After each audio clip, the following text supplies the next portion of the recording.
كافيه ريش من الأماكن القديمة الموجودة في وسط البلد، واللي تأسس 1908. أول ما بتدخل الكافيه بتحس إن أنت دخلت زمن الأبيض وأسود.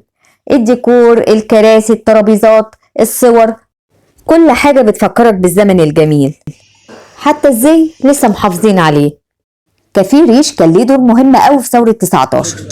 في مخبأ كانوا بيحطوا فيه ماكينات الطباعة اللي بتطبع المنشورات ضد الإنجليز في فترة ثورة 19 بقيادة عبد الحي كيرة وعبد العزيز الجن، واللي اتكلم عنهم فيلم كيرة والجن.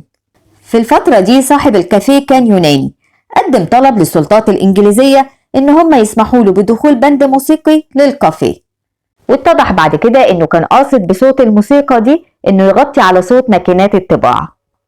كافيه ريش غنت فيه أم كلثوم وهي طفلة، وسلطنة الطرب منيرة المهدية، وقدمت فيه روزا اليوسف مسرحية مع فرقة عزيز عيد، وده على المسرح اللي كان في الساحة اللي قدام الكافيه وكان تابع ليها.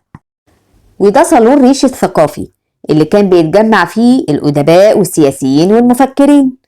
كل ده حصل جوه كافيه ريش.